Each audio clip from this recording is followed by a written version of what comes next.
Today marks the one-year anniversary of the largest mountain rescue on the Grand Teton in Wyoming. Of the 16 survivors, 4 of them were from Minnesota. And for the first time now, we're hearing from one of those climbers about the worst experience of his life. Scott Wasserman's here now with the story. Scott. Well, guys, right here, these are 8 of the climbers. 4 of them, 1, 2, 3, 4, from Worthington, Minnesota. They set off on an adventure last July. While some in the group conquered the 14,000-foot mountain before, the group wanted to summit the Grand Teton together, and they documented every step of the way from their trip up to the rescue that brought 7 of the 8 home.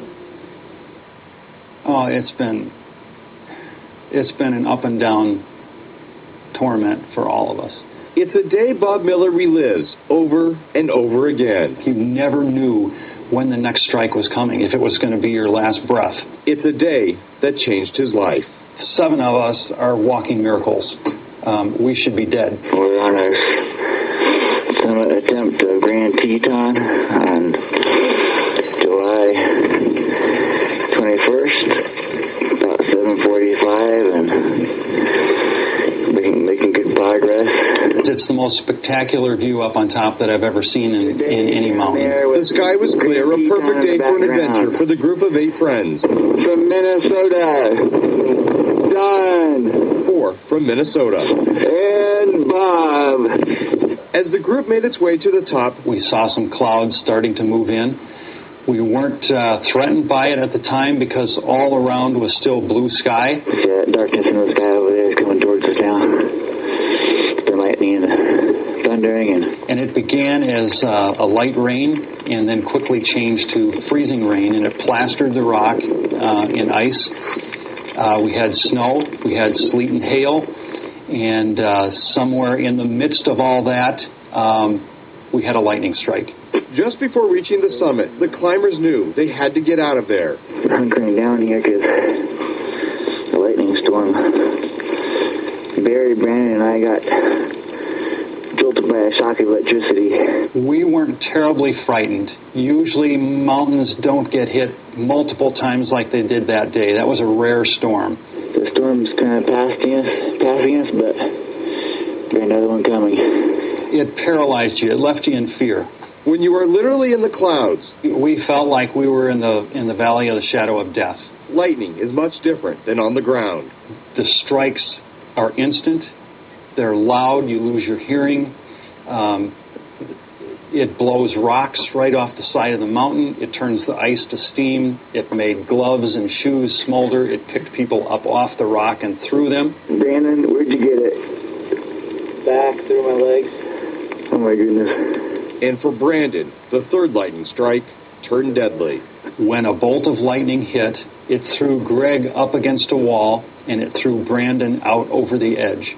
21-year-old Brandon Oldenkamp, the youngest and least experienced of the group. We heard Greg screaming, "Brandon's gone, Brandon's gone." And instantly his brother Barry said, "What do you mean he's gone?" And Greg said, "I saw him fall off the mountain."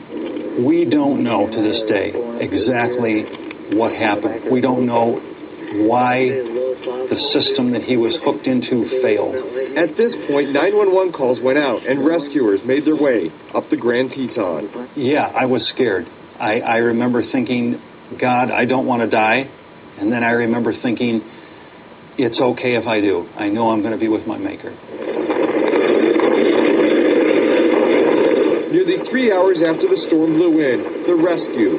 Bob remembers vividly climbing onto the helicopter and flying away, watching the mountain. You just want to close your eyes and try and say it's not really real. It's not happening. It's a dream. And, you know you're lying to yourself. In all, lightning hit the Grand Teton 6 or 7 times that day.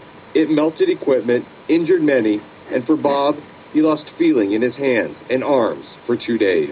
But it makes us all appreciate the life that God's given us. It gives us an appreciation for everything around us. A year later, July 21st, 2010, feels like yesterday for Bob Miller. We felt like we lost a dear brother. Even though some of us hadn't known him very long, he won a place in our hearts. There's hardly a day that goes by I don't think about those things. And an experience like this certainly changes a man, but not in the way you might think. what we found is that instead of pulling away in bitterness from the Lord, we've drawn closer to God. So for the last year, the 7 survivors have traveled the Midwest, talking to churches and other groups about their experience. We want people to know that story, and we want to share with people that you don't know when your last breath comes. We're walking miracles. We shouldn't be here. So we're living life to the fullest. We're taking every minute and enjoying it. That's truly an amazing story. As for climbing, Bob's done it for 16 years now, and he has gone back since that accident, but says he'll probably never climb mountains like the Grand Teton again, those where you need ropes and harnesses to get to the summit. Back to you guys.